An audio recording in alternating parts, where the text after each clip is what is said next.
Hello, everybody. It's Tuesday the 20th. Excuse me, August 18th. It's 8:20th.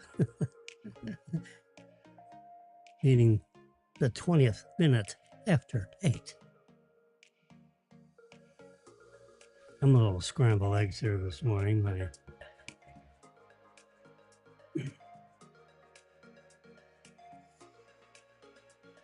first attempt at having my message delivered on the podcast aborted quickly. It's hard to say, but I'm still alive and kicking over here. 8 stories above Chops, downtown Boca Raton. And just so you know, this is our disclaimers, disclosures, warnings, notices, and cautions. How about that? I think we've got it covered, don't you think? Number 3, do not wager money on lotteries. Okay? Now, I show you a lot of Powerball and what do you call it?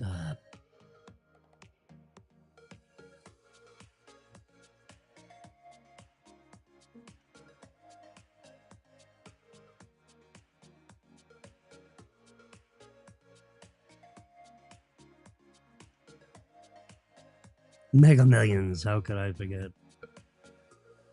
July 28th. $800 million lottery jackpot was one winner in Florida. Can you believe it? The lump sum, $346 million. How about that? Put that number on your TurboTax return. That's what, something like that. I don't know what the exact number is, but the lottery officials is going to tell this one person, or it could be a group of people that had one ticket that they split. Who knows? Haven't heard anything about it. Just know that it's in Florida. The after tax, $218 million.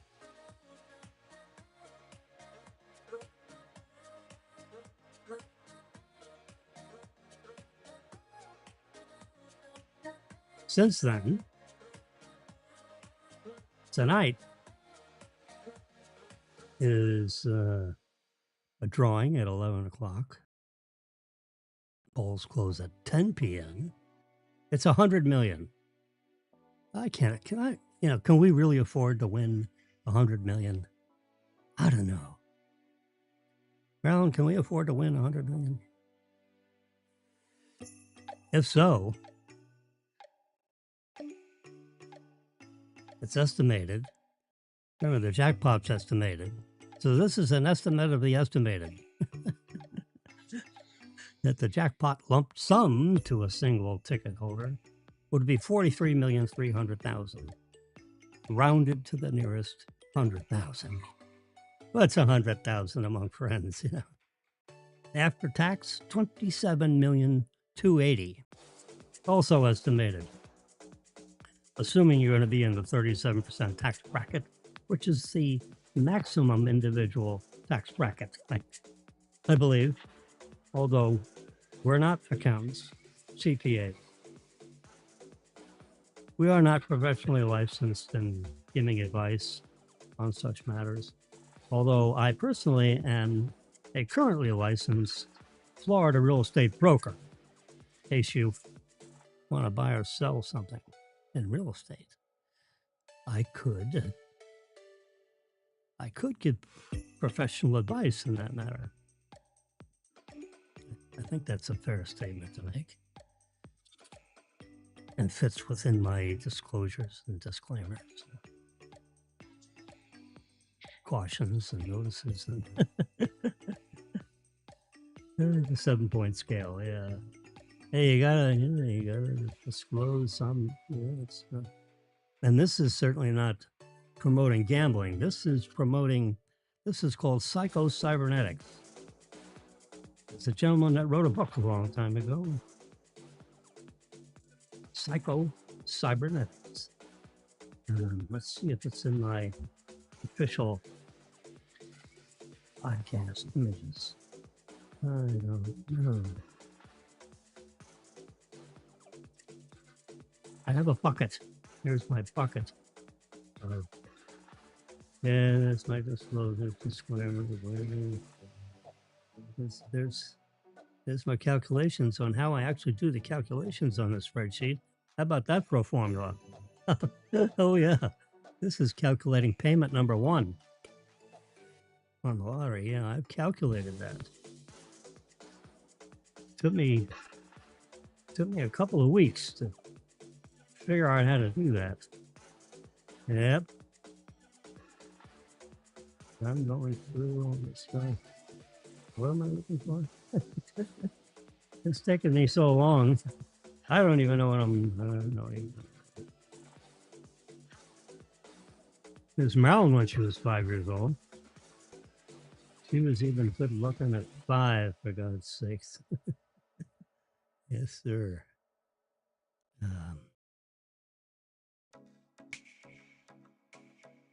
There she was, Tuli, with his little puppy dog that Robin bought said person as a birthday present. Oh yeah, what a beauty she is. Oh my God. What do you want? I'll do anything. Yes. Son Daniel and Marilyn in the background.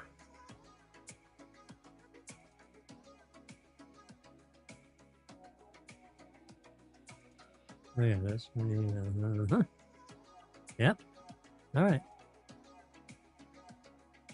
Anyway, so there's I'm looking for the book cover for Psycho-Cybernetics. I may be able to find it here. I read it a long time ago, like 30 or 40 years ago. It's been since updated. Come on, there it is. Psycho-Cybernetics. Be there or be square. Maxwell Maltz.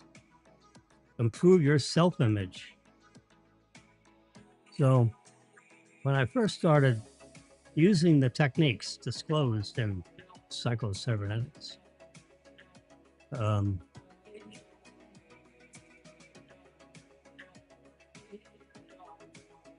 okay, I want to add to an album. Let's do that. Which album? We want to add it to something that says podcast. Can I do that? I think that looks too. There's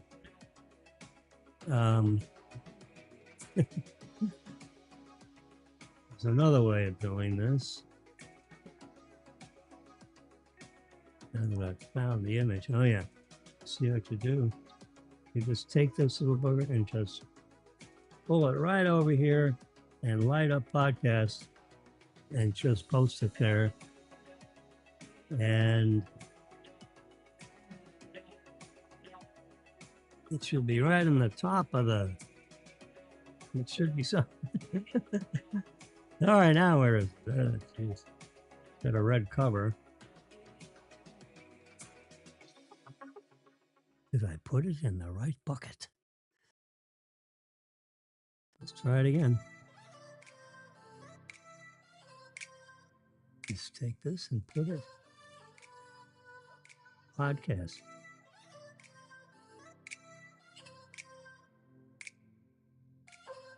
Hit the check mark.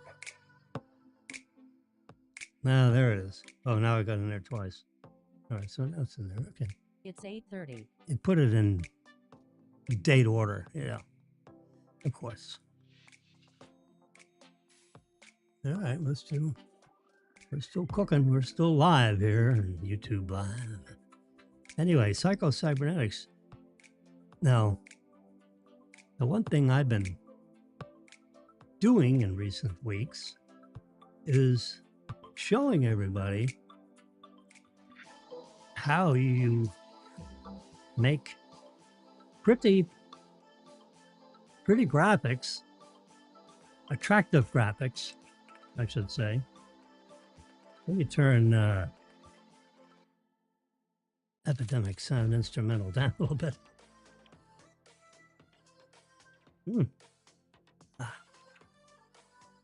How to make attractive looking graphics using the Numbers utility. I'll show you numbers. It's right here. Now this, I'm actually on the spreadsheet, which I don't like to do because it's touch screen. And if you touch the wrong thing, you louse it up. And remember I told you about this calculation of the first payment and I showed you the formula? If I touch right on that and hit this, see on the bottom, whoops, you can't see. Let's drag this over a little bit.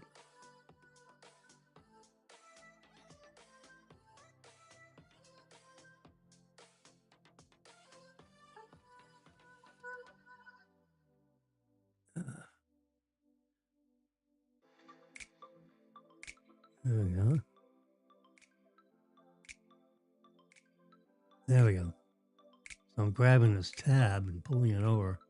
So now you can see on your screen what I see on my screen.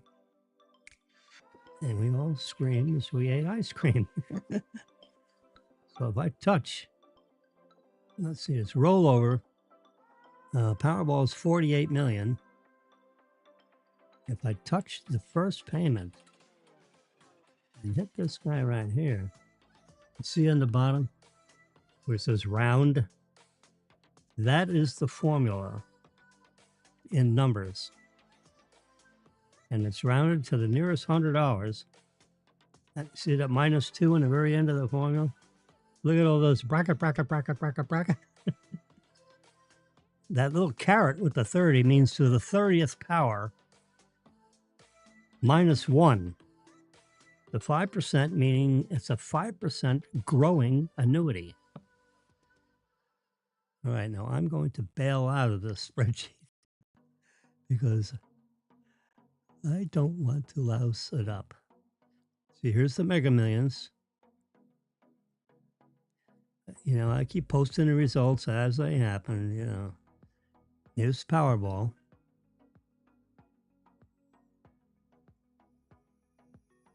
This rollover is 48 million. And here is Mega Millions. Rollover, it's 100 million.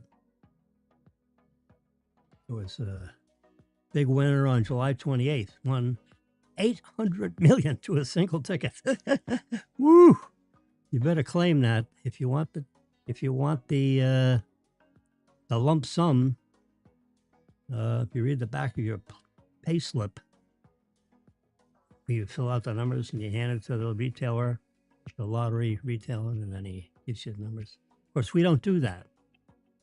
We just talk about it. We do not recommend, because it's 200 and it's worse than 290 million to 1 odds against you. We call that the, you know, lottery people call it the winning odds. I prefer to call it the losing odds because it basically means you ain't going to win this. So you're making a contribution. Think of it as making a contribution to the educational fund of the state of Florida, if you happen to live in Florida and buy the tickets in Florida, which we're not allowed to recommend one way or the other. We don't recommend one way or the other. Anyway, so that's the tab. So this is psychocybernetics. So how does that work? Well, here's a view. Now this is this is the actual spreadsheet. We are going to get out of that. You do not want to be on there. There we go. We're going to do this. Drag this over. This is the photo album. See, here I can take this image and, you know,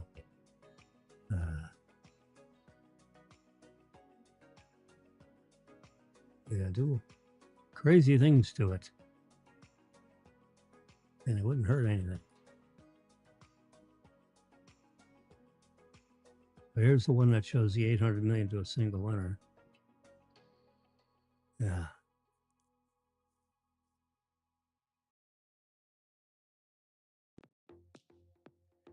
So here it shows current is 100 million down here on.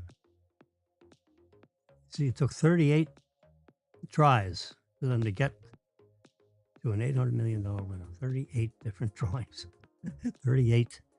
You know, it's Tuesday, Friday, Tuesday, Friday, Tuesday, Friday. Tuesday, Friday, Tuesday, Friday, Tuesday, Friday. Well, now we're down to August 18, which is today. It's $100 million. Rollover. John Canover. The lump sum to a single ticket holder would be, in this $100 million case, $43,300,000. That's what would go on your tax return. In round numbers, this is an estimate. The lottery officials will give you a W-2. Or W-2, I guess. W-4. Yeah, one of those official tax filings, because they're going to withhold 37% tax on such a big ticket, because you're surely in the maximum tax bracket. Then you file your tax return and see if you can get any of that tax money back. Lots of luck. Because you would win so much money. Now, this is not tax advice.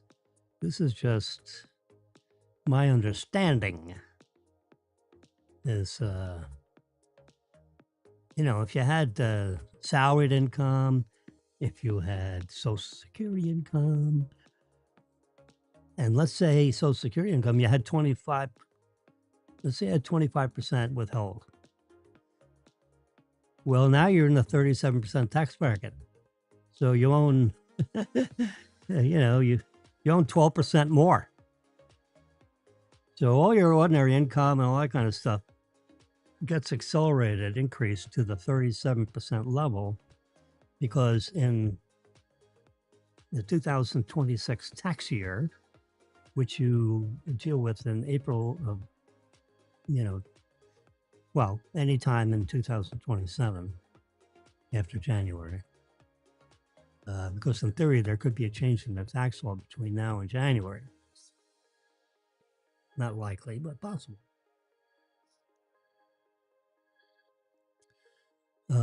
Anyway, so after the 37% tax, 43.3 then becomes 27,280. And if you had an account at TD Bank, you'd call your TD banker and say, "Hi there, Marilyn, branch manager at TD Bank." That's made up. That's not real. This is part of psycho-cybernetics, because you're going to imagine winning that. It's that, you know, you imagine. Now, when I did it a long time ago with Maxwell's book, Psycho-Cybernetics, you think about the desk you're sitting at. And is there a cold water pitcher sitting on the corner with a couple of plastic cups upside down? And you turn one right side up and you pour it in the cup, and a couple of ice cubes tinkle in there with the water. And you have a fresh pot of coffee, fresh pot of water that your secretary, your staff assistant brings and sets up your desk every morning.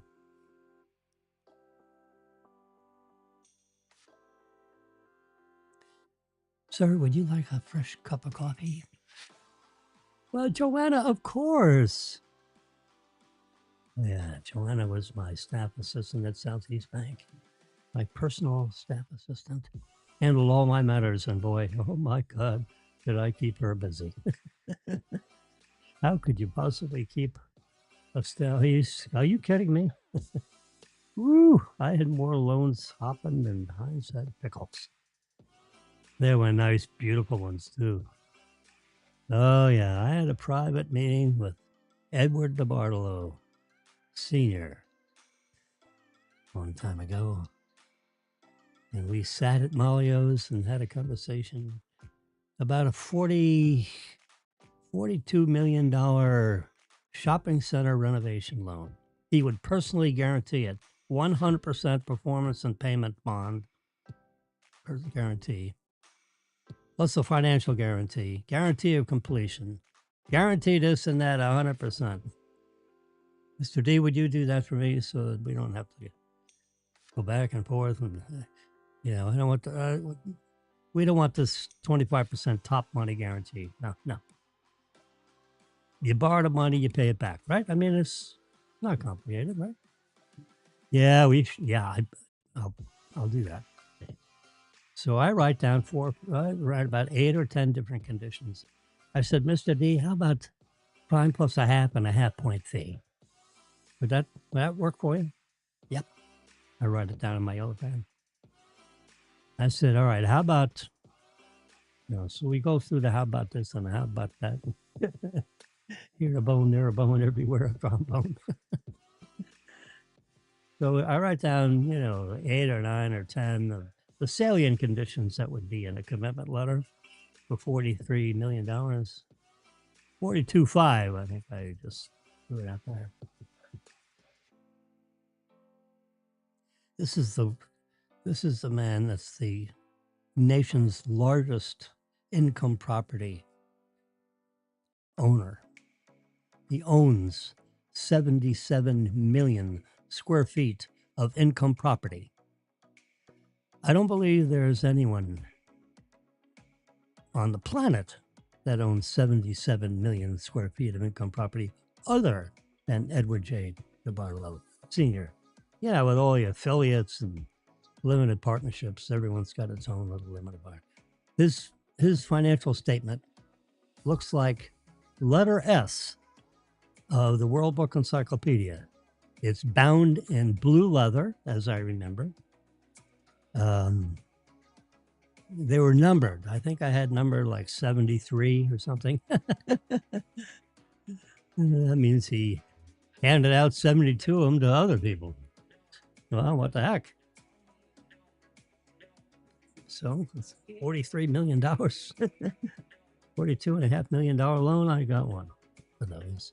I should have asked for 2 and retained one just as a Mr. D, may I retain one of these personally just as a souvenir? He'd probably say, could you please send me 2? I'm going to retain one. May I retain one of this as a personal souvenir between you and me? As our first deal together? The first deal between our banks together? I think Southeast Bank has been trying to do business with you for 20 years. You and I are sitting down here, just said hi at Malio's, and now we're doing a deal. How wonderful is that? Sitting in one of your cocktail lounges down here in Tampa. We committed to the deal. I said, Mr. D, if you give me all the stuff I need, now you owning 77 million square feet of income property, you surely know what the banker needs in order to close a loan like this, right? Approve it and close it. There's no sense in approving it unless we're going to close it, right? Yeah, we both go through all this effort and then we don't close the loan. Come on, we got to close the loan, right? He said, yeah, we had a good old time. I was a young guy then. I was 40-something. He was 76, 75, 76. He invited me to his 77th birthday party in New Orleans. I believe it was New Orleans. 45. It was in May. His birthday was May something. 12th. Yeah, I forget exactly when, but the ICSC had its annual shopping center convention in New Orleans that year. because it has 80 or 90,000 hotel rooms, which they'll fully book because of this convention. I had a room. Mr. DeBarlo had, a bunch of rooms in some of the hotels. And I was invited to his birthday party. So I'm looking around. So, they slipped an invitation under my door. So I said, hell, I got to go to that. So it was like 6:30 at night. Please, would you please join me for my birthday party? So I'm looking around, on mezzanine level 2 and mezzanine level 1, mezzanine level 3, which is ground level. You had to go to mezzanine, So I'm riding up and down these elevators looking for, a huge ballroom. He's got to have 800 people at his birthday party, right? Yeah. So I'm looking for, where the heck is the DeBarlo birthday party? So I finally go to the concierge desk, because it's like 6:20. I'm supposed to be there at 6:30. It's like 6:25. So I'm getting nervous. I don't like being late. I don't like being late at a pond, and I don't like being late myself. 6:30, you get there at 6:30. On time is 10 minutes early, the way I look at it. That's the way I always learned. Anyway, so I go to the concierge desk. I see I'm on line at the concierge. So, I was like third on line, then I'm second on line, and then I'm standing there in front of the concierge. I said, will you please tell me where Mr. DeBarlo's birthday party is? I've been traipsing all over the place here. It's supposed to be in this hotel. Is this, because I'm staying in the hotel. And she said, are you Mr. Wilson? I said, well, yes, I am. I said, well, you see that gentleman just right down the corridor at that hallway right there on the left side? There's a rather large gentleman. He was huge, wearing a black tuxedo. I said, yeah, I see him. I said, am I dressed okay? He said, yeah, coat and tie. Yeah, you're perfect. They're waiting for you. I said, come on. Yeah, right. So they're waiting for me. I didn't think you could fit 800 or 900 people in a room that size. No, sir, there's not that many people in the room. And they're waiting for me. I said, well, I guess I better get down there. All right, so I walked down there. This huge gentleman, I have my invitation in my hand, and I figured this is like an entry ticket.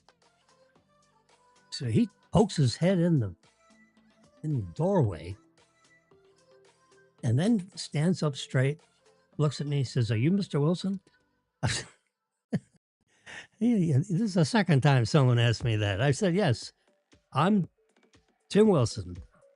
I have not changed my identity. Is this the Edward J. DeBarlo Sr. birthday party by chance? I said, yes, they're waiting for you. I'm in a very happy mood. I was just saying, oh, this is a very interesting experience. And then all of a sudden, Mr. DeBarlo sticks his head out the door. Why, James, we've been waiting for you. Oh, God. I said, this is the third time someone said you're waiting for me. Why are you waiting for me? How many thousands of people you got in this room? Just 12. I said, I'm 13. He says, that's right. Come on in. Oh, I'd be happy to come on in. So I put my invitation back in my pocket. He says, yeah, I reserved a seat right next to me. I said, oh, gosh, how nice. So he introduces me all around the room, and there are 12 of the largest banks in the planet that are sitting around this desk, and I'm the 13th bank. I mean, you want to feel scared to death. Holy mackerel, how do I have to sound like I'm a professional banker. And then he says, Mr. Wilson, you please have a seat. He keeps standing up. He says, now let me tell you something, Mr. James Wilson. He's the first one, and I want you to hear this. He's talking to the 12th largest banks in the world. I'm the 13th bank, not the largest bank in the world. It's like, like 13 billion or something at the time. Southeast Bank, a premier bank in the state of Florida. It's about the same size as Barnett Bank, roughly. Anyway, he said, let me tell you about Mr. James Wilson. And we met at Malio's in Tampa. And he said, boy, I'd really like to do business with you, Mr. D. Well, how about if we sit right down here at one of these little booths and tell me what you'd like to, So he's sitting there with his yellow pad, and I'm telling him about my project in northern Florida, a renovation of a 900,000 square foot shopping center that needs serious renovation. It was about a $40 million deal. Jimmy said he could do it, and roughly. And we sat down and discussed the terms and conditions that would be in a commitment letter if we approved this loan. And he wrote down everything that we agreed to. It was like 8 or 9, 10 points. He initialed the yellow pad. He turned it around to me, and I initialed Jimmy's yellow pad. And I said, Mr. D, we'll have a commitment letter in your hands next week.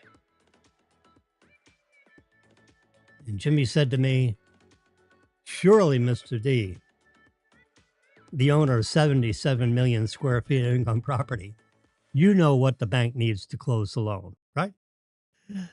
So you need to send that to me, in a book box. If you have a box of materials FedEx to me at my doorstep Monday morning, 8 a.m., 8:30 a.m. delivery in Tampa, I'll have a commitment letter for you by Thursday afternoon, Friday morning.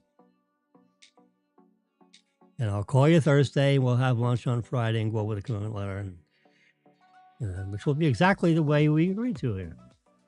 It will not be a single change. And I've done a lot of borrowing throughout the state of Florida, and I know what the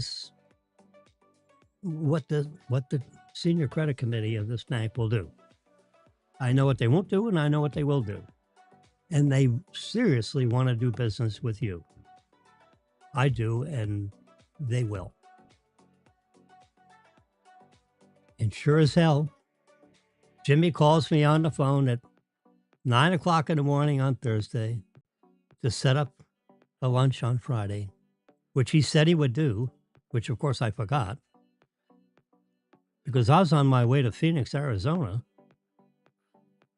And he got me on the airplane on the phone and said, Mr. D, I'm ready to have lunch with you on Friday. He said, really? You have your commitment letter ready? I said, I do. I have 2 copies, one for you, one for me. And we'll sign it together for lunch. How about that? It'll all be lawyered up and ready to go. The first 3 pages are the juicy stuff. And the next 19 pages are what we're going to do to you if you don't pay. It's typical stuff, all boilerplate. Have your guys read it carefully. Sure as hell, he called me. Hey, Bill, turn the plane around. We're going back to Tampa. They're on their way to Phoenix. The jet gets rescheduled for landing in the Tampa airport. And sure as hell, we had our lunch on Friday. And I said, Mr. D, I've attached as the last page to the commitment letter, Schedule C. And Schedule C is the terms and conditions as I wrote them down when we had our cocktails at Malio's. And you'll note that the commitment letter, the basic, 10 terms are exactly as we agreed to at our marvelous meeting. He said, no, I'm bringing this to your attention because he wrote them all down. There's just 10 points on his yellow pad. I signed it. He signed it. Commitment letter came out exactly the same. He's the first banker in the history of my 70 million square feet where the banker gave me something as we agreed to. Because you characters always change something. Jimmy didn't change it. He crossed his T's, dotted his I's, and they came out exactly the same. What's the chances of that? And he is sitting right next to me at my birthday party because it's never happened. It took I'm on my 75th birthday or whatever the heck it was. And it finally happened. It's like winning the lottery. And sure as hell, he delivered a $42.5 million commitment letter. Favorable terms and conditions. I agreed to every single one of them. And he has it in his commitment letter. I signed that commitment letter, gave it right back to him. Says, our lawyers will review this. And, I said, well, the loan docs are going to read just like the commitment letter.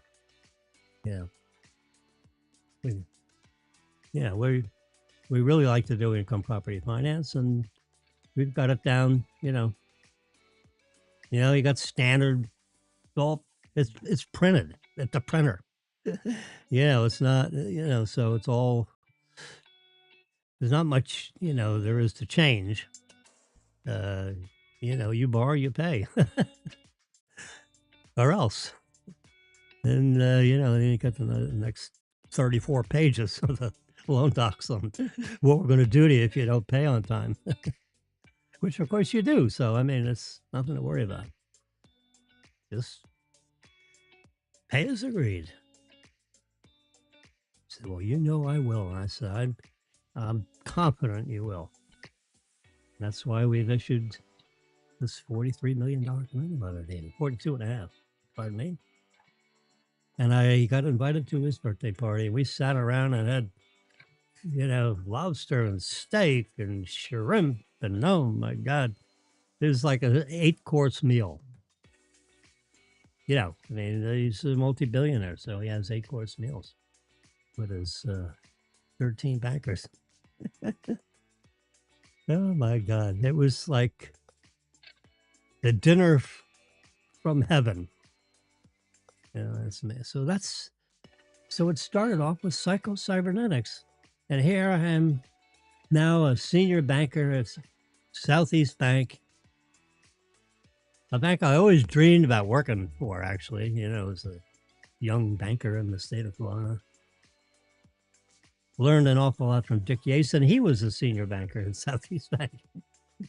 Probably one of the reasons why I was so admired, and pleased to work for Southeast Bank. And we moved to Tampa to take the assignment at Southeast Bank in Tampa. Managed the $3 billion portfolio housed in the 17 counties surrounding Hillsborough County. In my office in Hillsborough County, not to be confused with Hillsborough County or Hillsborough in South Florida, Broward. Anyway, that was quite a pinnacle of psycho-cybernetics. When you finally get to do business with the bank you've always wanted to work at, with one of the largest clients on the planet, whose financial statement is bound in blue leather. I think I got volume 73. I forgot to ask for a souvenir.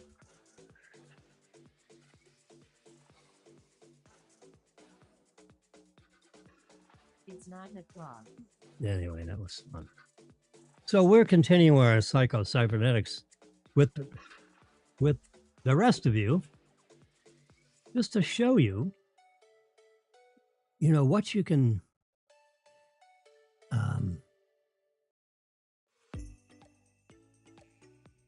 how you would imagine. Now, you show it up here in black in the top. It's just a reminder what it, because this is a recent jackpot. It took 38, see 38 right on the side there? That means that was the 38th attempt. It counts. Once someone wins, albeit 290 million to 1 odds that you that you won't win, someone actually won. And it took 38 attempts, 38 separate drawings. Someone finally won that little bugger. Anyway, so when that happens, you can see in grayed out fashion here. You see right there, it says 50 million. So Mega Millions, when someone wins, it resets to 50 million. That's how I knew, the early morning, like 1 a.m. or something, that someone had won the $800 million one, because it showed 50 million as the grand prize jackpot for the single winner for July 31. So that means July 28th, that Tuesday, someone won that one. One winner in Florida. You can see in red there. After tax, 218 million. That is a lot of after tax money. Yeah. Ooh. That's a life-changing event for the family and friends. if it was a individual that had family and friends, because he'd probably give out a few dollars to some people. Anyway, it's the Mega Millions has now rolled over. You see, we are on. So this time later today at 11 p.m. Will be the 6th drawing. And maybe in the 6th drawing someone will win it. I don't know what the average number of drawings it takes. You can go back in Mega Million history. I logged it in on this spreadsheet. This goes on and on and on. I think 2005 I started keeping track of just posting it like you see there. The only numbers I type are right here, whether it's 50, 60, 70, 80, the lottery people announce publicly that tonight's pick is going to be $100 million grand prize to a single ticket holder. If there are 2 ticket holders, how unusual that would be, then they'd split the 100, they each get 50, and so on. So if there's more than one winner, they just split whatever the jackpot is. So if there's 4, they each get 25 million. And I believe, I don't know this for a fact, I've not ever spoke to any lottery officials about anything. I'm just surmising that let's just say there were 2, and they split 50 million. One could pick the jackpot, and the other one could pick, the annuity, where you get, annual payments, an initial payment and 29 annual payments, adding up to 50 million. I think if there was more than one jackpot, they wouldn't have to agree to let's take the lump sum. Someone wanted the annuity, your portion would be the annuity and the 50 million. If the other guy wanted the jackpot lump sum, he could do that with his 50 million. 15 days from the draw date is as soon as you can get the money. 15 days from the draw date. So 15 days, if someone won it tonight, 15 days from today, at 15 to 18, that's 2 weeks from tomorrow, basically. Anyway, so in this case, 43,300,000. That's an estimate based on current interest rates and what the net present value is of the 30 future cash flows. Yeah. So the net present value is 43,300,000. That's what some major institution would be willing to buy such an annuity that paid over 29 years with an initial payment in a growing 5% growing annuity, which will all add up to the 100 million, excuse me.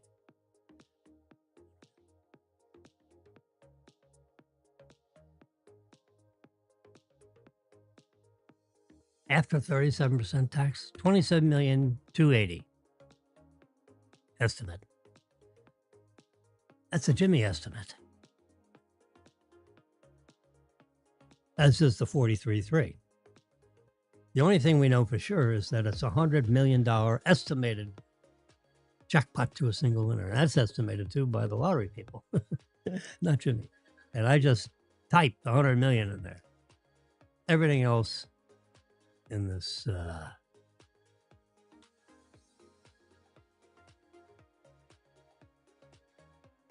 everything else is estimated. Let's see. There you go. So here's the 100 million in microprint here. You go across, there's a 43.3, there's a 27,280. Now, if you took the annuity, they give you no sooner than 15 days from the draw date, which is 2 weeks from tomorrow. They'd hand you a check in exchange for you giving them a valid winning lottery ticket, and you wanted the 29-year annuity. They'd hand you a check for $1,505,100. That's calculated, assuming that's a $100 million lottery. It could be 100 million. Who knows? It is estimated, and there's a calculation that the lottery people apply to the amount of money they received, official lottery sales, and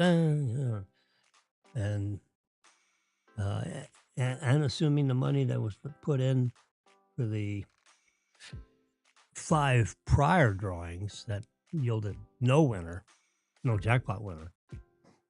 And this money that carries forward, that rolls over. Some portion of the money rolls over. I don't know what. But that's all calculated and coming up with the $100 million grand prize to a single winner. Yeah. So they gave you $1,505,000 no sooner than 15 days from the draw date, and no later than 60 days from the draw date. Because if you don't express your intentions to take, well, you have to let's see. If you want the lump sum, the 27,280,000, if you want that estimated amount, you have to disclose that within 60 days from the draw date, or else you can't have the lump sum. The winning ticket will only get the annuity. So you got to tell, and that's written on the back of your slip that you order the ticket from. I don't know what you call that. When you fill in the zeros and the things to come up with the numbers. The pay slip or the draw slip. You read the back, it's all in pink print. It's not easy to read. And it's in microprint, so you need a magnifying glass. Or I actually took a picture of it with my phone and then did a reverse pinch to expand it so I could see it. Yeah. But anyway, it starts out at 1,505,000 and grows. You see that next one, that next number? 1,580,000. That's 105% of 1,505,000. It's 5% greater. Or 105% times that number. And that 1,659,400, that's 105% of 1,580,000. So you see, that keeps on growing. That's the first, second, and third payment. Not the first year, because that 1,505,000, you get that the first day. And the second payment, you get a year later. So it's the second payment, but a year later. So within a year and a day, you end up with, a little over 3 million. 1,500,000 plus 1,580,000. Anyway, that grows to like 5 or 6 million by the time you get your 29th payment, your 30th payment. Your 30th payment, you get 29 years from now. And you add it up all the way across, and it adds up to 100 million. That's the way you get 100 million. You got to take the annuity to get the 100 million. And it pays over 29 years. If you want the lump sum, many people do take the lump sum because they want to get their hands on that 27,280,000. That's the after-tax money. Assuming you're in a state that doesn't tax lottery winnings. There's no state income tax in Florida, and they don't tax lottery winnings, I don't believe. Check with your tax guy.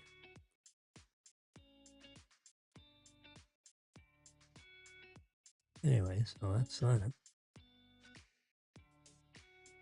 So this is, I carefully made out this. This is, I was a math major when I graduated from Union College. And, I was a biology major, a chemistry major, and a math minor, of all things. I was lucky I could get through geometry in high school. I actually taught, geometry, as a high school teacher.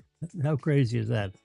The people in Roslyn High School would be delighted to know that I actually taught high school math. They'd say, that's a bridge too far. They wouldn't believe it. I would have to show them evidence. Because I was lucky I graduated when I graduated. It was a push, get this kid out of here. Yeah, I was a terrible high school student. It was, it was like, I took a class in physics, which is very interesting to me. Oh my God. Yeah, Robert Lehrer. Marvelous physics teacher.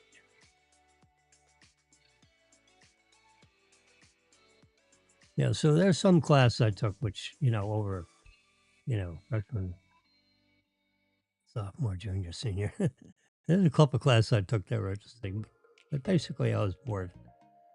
So I didn't do well because I didn't pay attention. I went, I didn't skip school. I went to school. But, I sat there like a lump. No, I got in college. I was fortunate to get accepted. I saw something in Jimmy I didn't see in myself, I can tell you that. I graduated. With a double major, I graduated in 6 years. 6-year combined degree. Bachelor of Arts and Science. Major in biology, major in chemistry, a minor in math. I was a pre-med student. Got accepted to 2 or 3 different med schools with full ride scholarships. I didn't take them because my girlfriend said, if you take one of these, we're done. I didn't know my father, and I don't want that to be you. So if you're going to go the great quest of medicine, then you got to get yourself another girlfriend, because I'm going to take a hike. And I forewent my scholarships because I was a pimply faced boy with my brains between my legs. Pardon me. Breakfast talk here at 9:16 in the morning. Yeah. Oh boy. And then 9 months later, she dumped me. So I didn't do the med school thing, and I didn't have the girlfriend. I didn't start all over with another girlfriend. Yeah. Anyway, but in my math endeavor, I created this spreadsheet. See how nice it is? I mean, I carefully captioned the columns and a little summary there in the black. Jackpot after 37% FIT, federal income tax. Almost sound like I know what I'm doing here. Yep. So there's all the numbers. They're all formulas. The only thing I type in is the 50, 60, 70, 80, 90 million, 100 million. And see, total guess. The 110 million, that's the total guess. I have no idea. I just stepped it up 10 million a drawing. And if it rolls over again, then you'll have number 7. That'll be in dark black, and the line above will become grayed out, like you see above. And then you'll see that rollover being brought down to line 7. And line 6 will be in red, white, and black, the actual drawing. And I don't type that.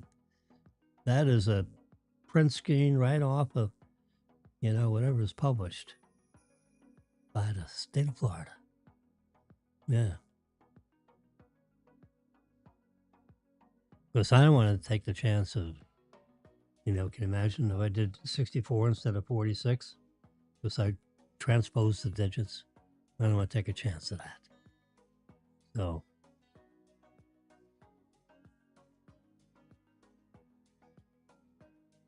that's why everything's formula driven. The only thing I type is whatever the Florida Lottery publishes as to what the grand prize is. I have to type that in my spreadsheet. I don't know how I can't bring it in any other way. So I don't know.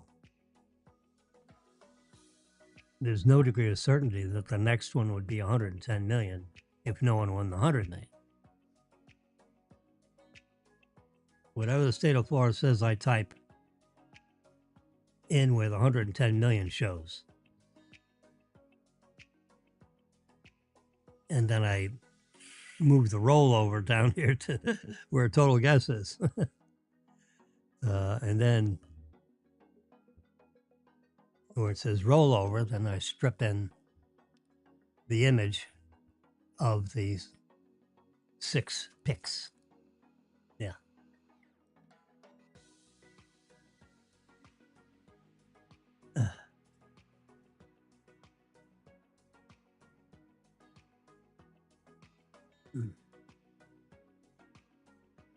So that's the miracles of spreadsheeting.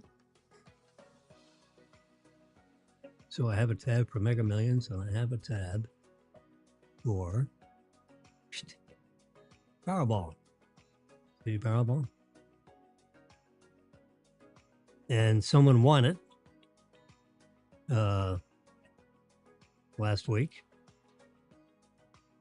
So it started over at 20 million. And then on the 17th, the Powerball officials said the jackpot to a single winner would be 35 million. And then for August 19th, which is tomorrow, the lottery people published that the next grand prize on tomorrow would be 48 million, and it's a rollover.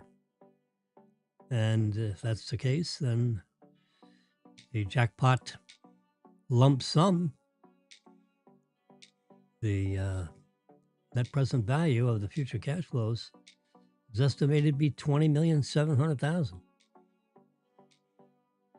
There would be an exact number, because that's what will go on your tax return. So you're going to get a W-2 from the state of Florida lottery people telling you exactly what the lump sum payout is.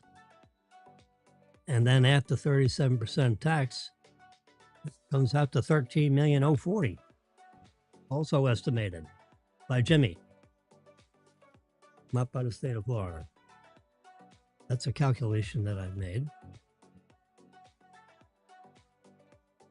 based on, So what's the jackpot after 37%? Well, it'd be 63% of the lump sum. So 63% of 20,000,007 is 13,040,000. 20,007 is estimated. We remember our disclosures. The disclosures and warnings and cautions. Do not.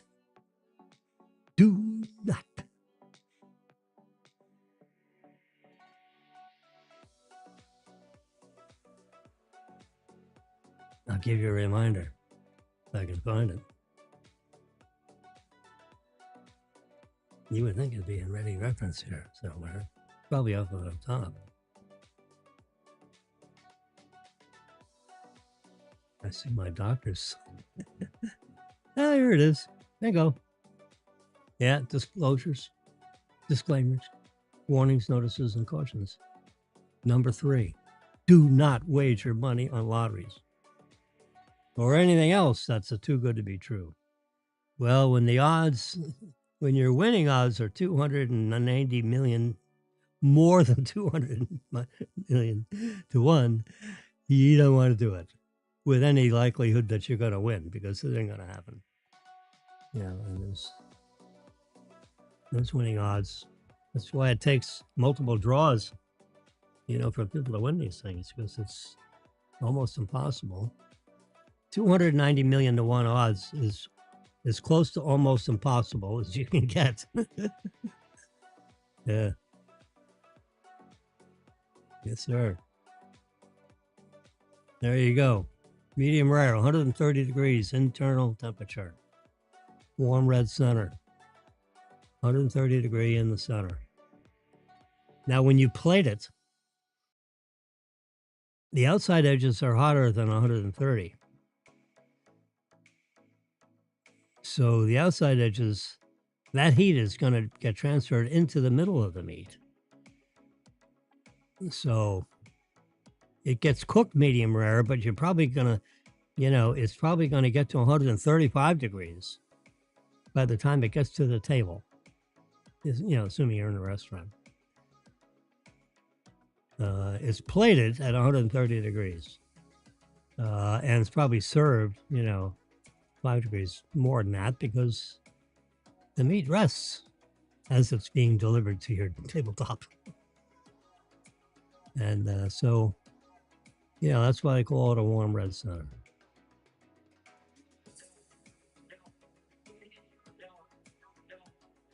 Medium rare, 130 degrees, will have a warm red center. Perfect steak texture. With a nice brown crust. Not Pittsburgh. It's really difficult to have rare or medium rare Pittsburgh. Because the outside has to get so damn hot to burn it. Pittsburgh means it's burn on the outside. Char. Heavy on the char. Yeah. So medium rare has a nice brown crust. Cooking to medium rare allows the marbling, the fat in the steak, to render in a nice, buttery, rich flavor. This is the ideal doneness for juicy, flavorful steak. That's why I say medium. The steak will have a hot pink center, slightly firmer in texture because it's, firms up a bit. The longer cooking time will make your steak slightly drier and a bite less tender than a medium rare. Medium well, on the other hand, the steak will have a mostly brown center and a very firm texture. The meat will be drier as water evaporates during the cooking process. Oh, that's 150 degrees. That's brown, pretty much, throughout. Well done. Most chefs, he's going to come out to you and say, "Are you sure you want well done?" Because you got to tell me you want well done, because I don't want, because this is basically going to ruin a beautiful piece of meat. The steak will have no color left, will be very firm, much drier. The meat loses its fat and moisture because it's cooked too long, resulting in a dry, tougher texture. We don't recommend cooking to well done. Yeah, no. You can lucky if you can stick the thermometer in there. Yeah, when I got one of those thermometers that had a real sharp point. And the tip, the very tippy tip, is where the sensor is. It tells you the temperature. And it reads in exactly a second. Bam! As soon as you stick it in there, man, you got a reading. Medium rare, 130 degrees. If you want to have a nice piece of meat, learn to enjoy, a nice piece of filet. Get filet mignon, 130 degree medium rare. You confirm with the waitress that medium rare means 130 degrees. Just say it. And say, "Please write that down. 130 degree medium rare." They know it's, a place like Chops, they have 1700 degree top and bottom ovens. So the top and bottom are cooked at the same time. They don't actually have to turn it over because the flames come from both directions. And, they'll put it's a 1700 degree oven. So it's like a crematorium. And they push the button that says 35 seconds and bam, that's medium rare. The time is preset.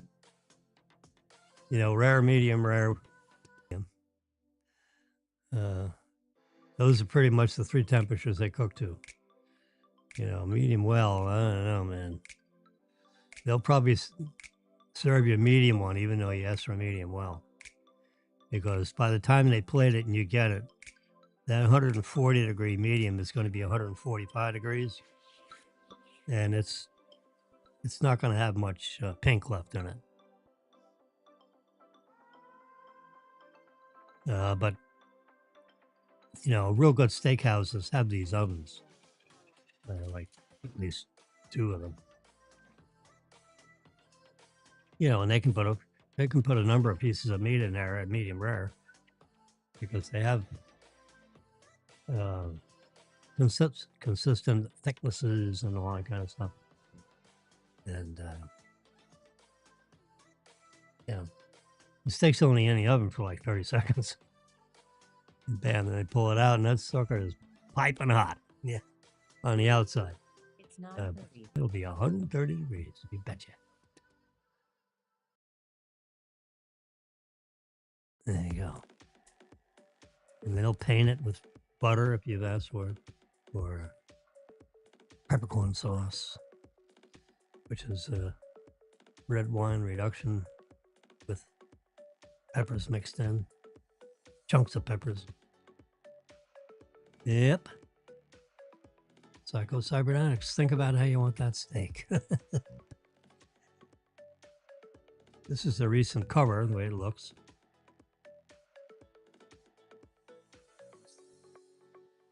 How to improve your self-image. Learning to use your positive past. Set and achieve worthwhile goals.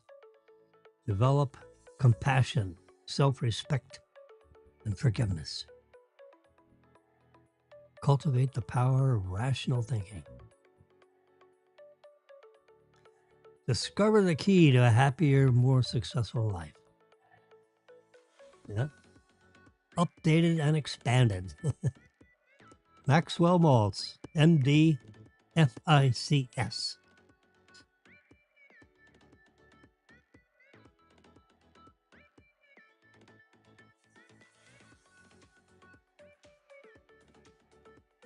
Anyway, I don't read books. I read this one.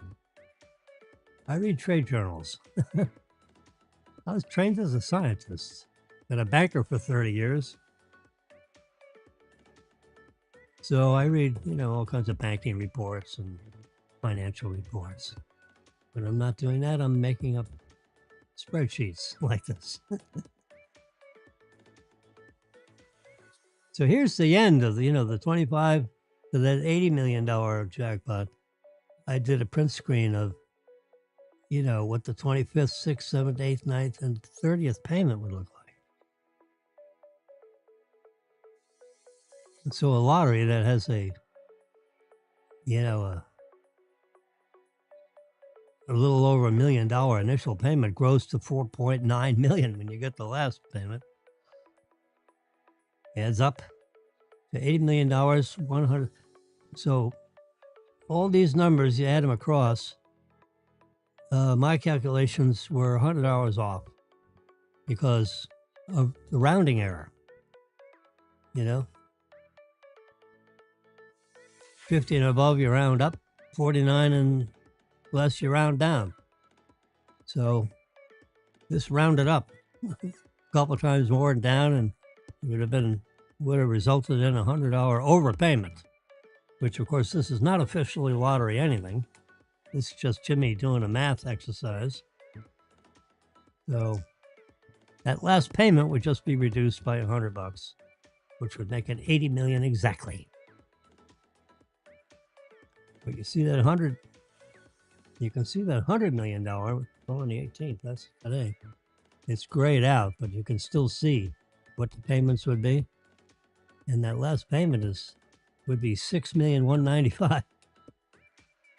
So that $1.5 million payment grows by 400% by the time you get to the last payment. Now I use different rounding calculations, so you can see it's up 7,000, down 600, up 2,400. It just depends on how much you round, and you would see more black than red because 50 cents and above, you round up. 49 and back, you round down. But you can't pay, a half a penny.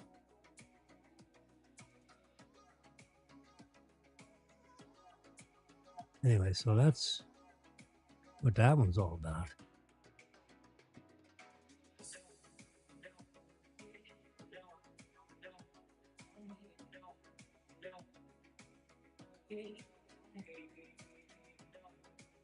My puppy dog's a nap.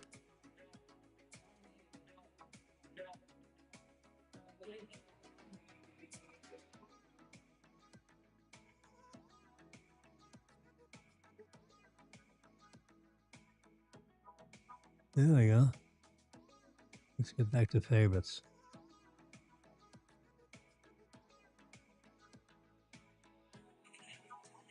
This is an interesting story here.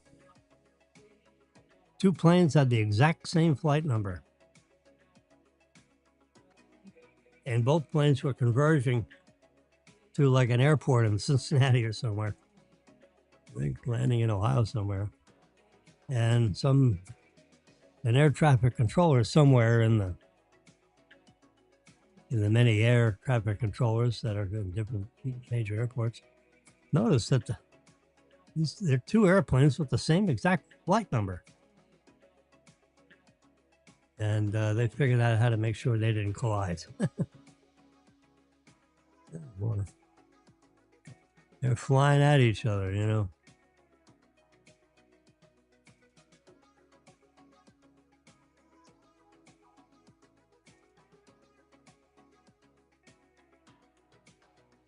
The nice thing about a picture file with Apple devices is I can just hold my finger on these words. And so I'm highlighting the whole caption of this article and see how it says copy, select all, or look it up. Let's look it up. So here, 16 hours ago, this is the story that was in the New York Post. Let's click the New York Post. There you go. Two planes with the same flight number. You know, avoid possible disaster thanks to a quick thinking controller. I don't even know how quick it was, but definitely a thinking one. American Airlines. Two jets had the same flight number. Number 2482.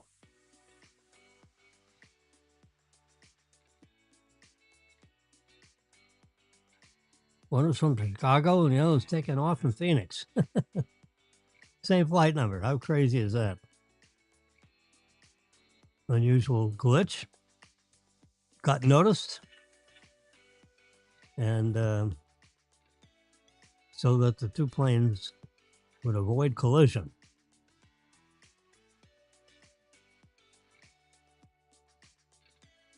Because, you know, the flight controllers would be issuing instructions to a flight number, which goes into, you know, the cockpit of both these planes at the same time. So there's, you know, the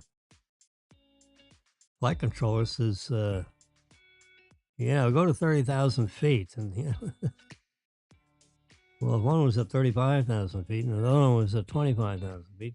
Whoosh, they come together at 30,000 feet and might hit each other.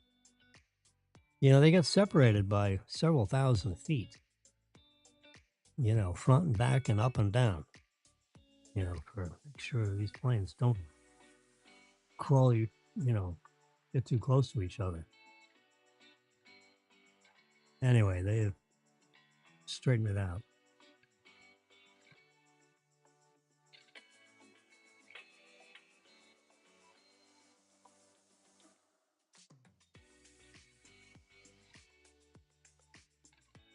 Yep.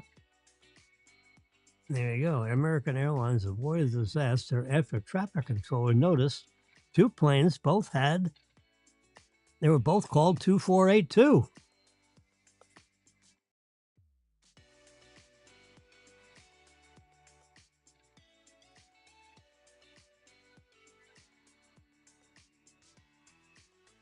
Yeah, you can see the tail of an American Airlines jet.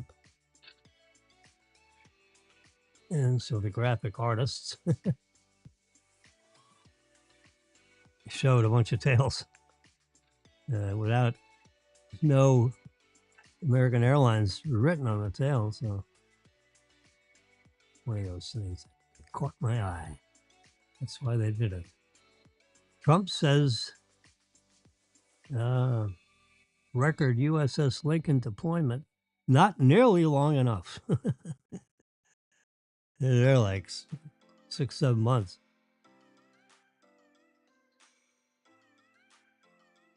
They usually rotate these, you know, these sailors, you know, 4 or 5 months, and then they get switched to a different vessel. You know, they may get a week at home, or you know, I don't know, you know, what the vacation is of an enlisted person, and they get, you know, deployed to a different vessel as they cycle around with their multi-year commitment they sign when they enlist. Anyway, there's an air traffic. There's a Lincoln class, like a big platform that's for the takeoff and landing of these jets. Woo! You get all the radar and all this stuff, multi-level. Off to one side because the planes fly right by the control tower. Oh, there we go, Lottery Central. It's not Lottery Central. It's just Jimmy playing with the numbers of a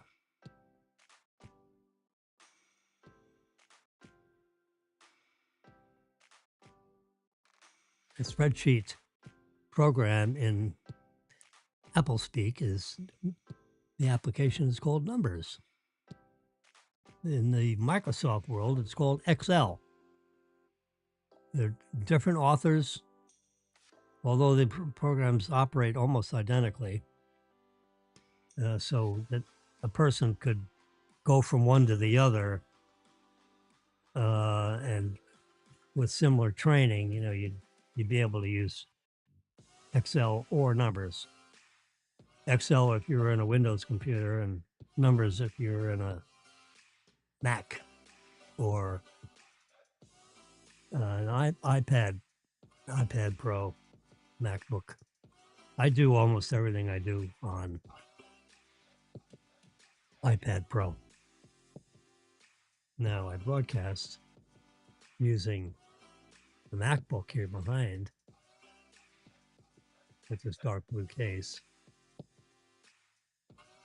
And because ecamm.com, ECAMM.com is the website of the software package that I use for the YouTube broadcast or the Facebook broadcast. Although Facebook won't carry me anymore, so I don't have enough. I don't know. I don't have enough BTUs or something. I don't actually know the reason. There is a reason. Because all of a sudden they stop. They bail out after a couple of them. It could be 30 seconds, could be 10 minutes. They used to carry multi-hour. I generally broadcast somewhere between 1 and 3 hours. Because I'm the kind of a person you can hand a microphone to, and I will talk until I fall over. Yeah, I always find something to talk about. And I use these picture files actually to remind me what to talk about. My son was asking me about silencers the other day, and the laws have changed where you can just, with a personal background check with the computerization of all that kind of stuff, you can buy this subject to background check, basically over the counter. So if you bought one of these from, where the heck is, here's the booklet. The mounting options for the silencer.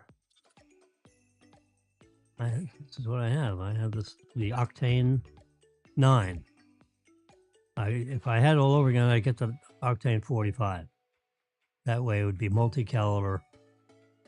It's good for 9mm, ACP 45, the 300 black, basically any subsonic information 45 caliber or less. 1.4 inches in diameter, 8.5 inches long. The Octane 9 is 7.5 inches long. It's a beautifully built silencer. It cost me $500 plus a $200 stamp tax. There is no $200 stamp tax anymore. So these suppressors are, it's, It's marvelous to shoot a weapon with the suppressor on it because you don't get the big blast sound that you hear. It also acts as a flame retardant because the flame gets trapped in these baffles just as the sound waves do.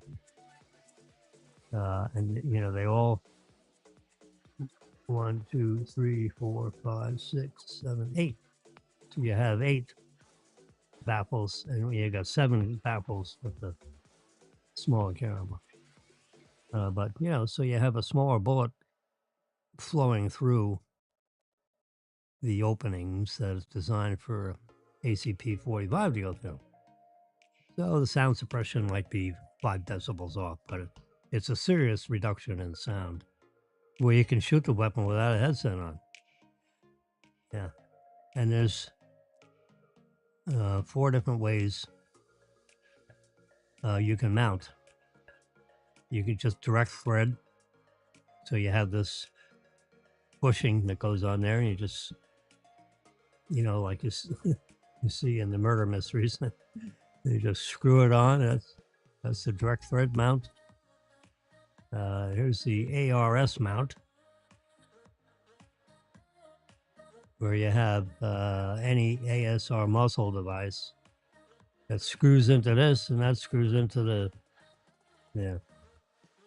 I've actually got this piston mount business. Yeah. And I have this deal with the spring and the piston, and it's all in there.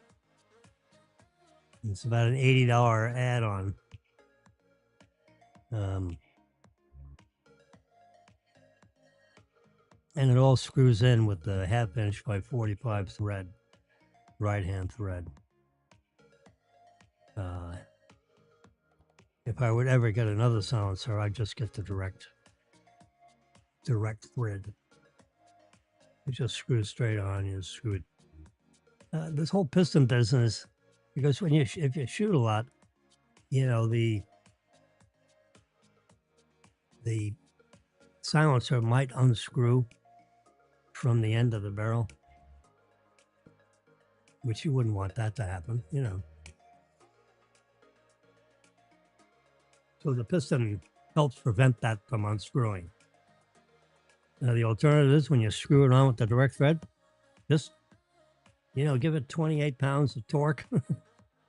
Yeah, give it a good turn and it'll stay on there. Anyway, so I sent my kid these instructions because he was talking about getting a silencer. Any gun owner that has, you know, you need a threaded barrel.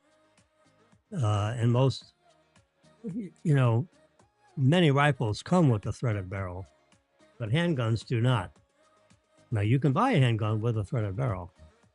You just have to specify that when you buy the gun. If it comes with a threaded barrel as an extra, or you can buy a threaded barrel for your handgun from a gun dealer.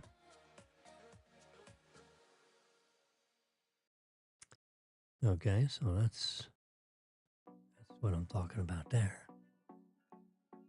And there's Jimmy and Marilyn. Oh.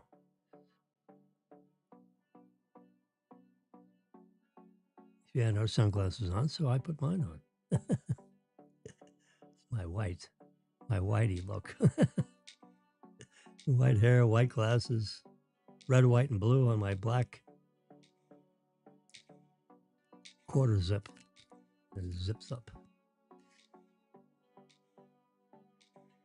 There's Scotty Scheffler. Look at that. After the second round, he was number 1 on the list. He had 9 under in the second round. That put him right in first place. And he stayed in first place ever since. And he won by 7 strokes when it was all, or 8 strokes. Yeah, one. Let's see what he won. Yeah, we got a printout right here. No, that was the T.O. schedule. There it is. Yeah.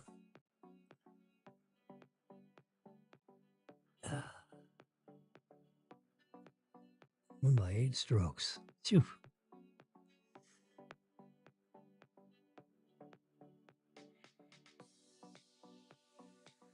Won $3.6 million. $20 million purse.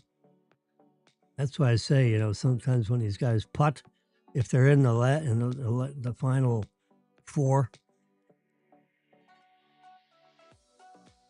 the difference between second and third place, $1 million.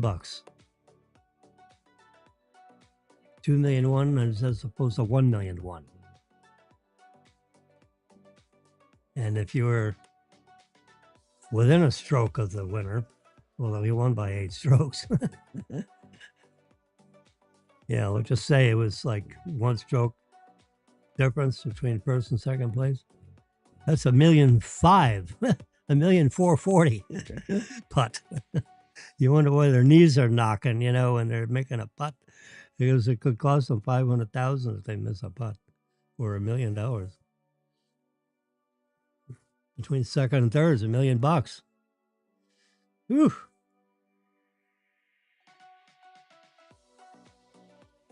Some of these guys have missed, you know, 18-inch putts, you know, just being too quick about it. And bam, when they, it puts them in a different level on the payoff sheet, you know, it could be the difference between winning $580,000 and winning $760,000. Yeah, that's a couple $100,000 putt. You know, if you're in 5th or 7th place.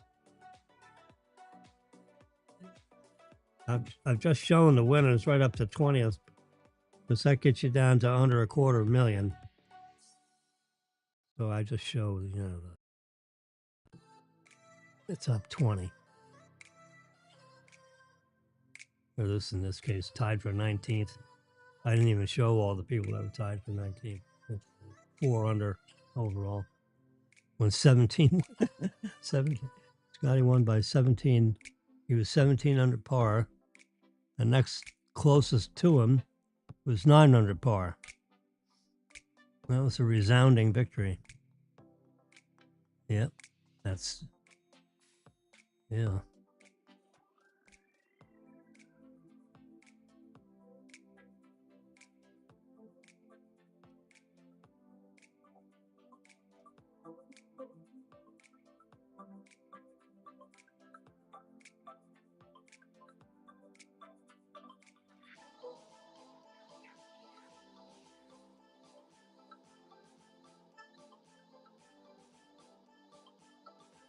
I showed up at 4:21 p.m. on Thursday last week.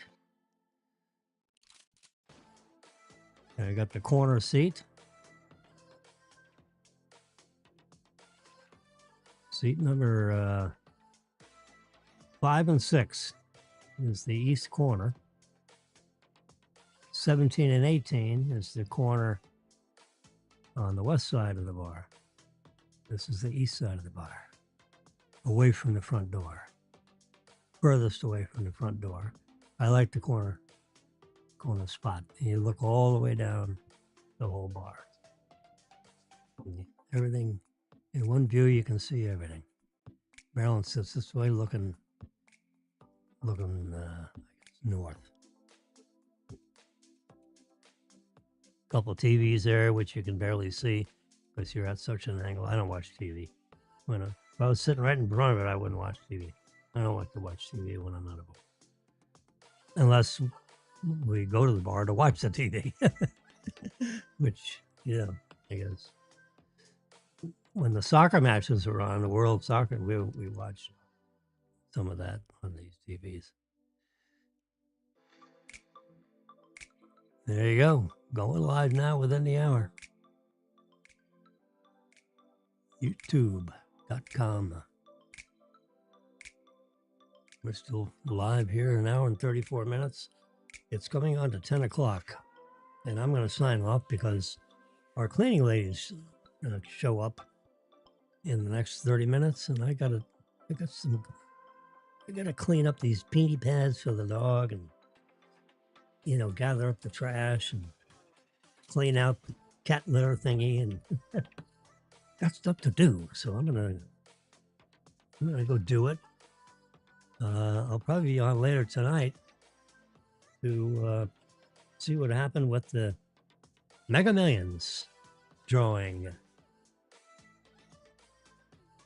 So you all have a good day. It's 9:55 a.m. Tuesday, August 18th. So you know how I close out. I close out by putting, yeah, I go back to favorites, and then I hit that August 18 one right there, and then I make it full screen because we want it in the middle of the screen. Then I'm over here on the right side of middle, and I'm going to say, you only see my hands. I gotta lean really forward there. I mean, I could get rid of this guy. There you go. Now you can see the profile. This thing got knocked. There we go.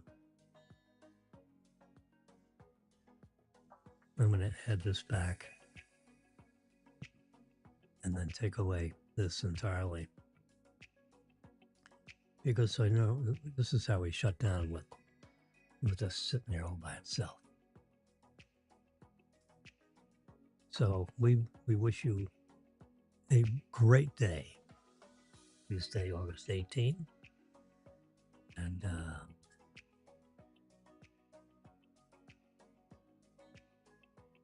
bye-bye. I'll give you about 30 seconds of Epidemic Sound Instrumental or royalty-free programming music. Bye-bye.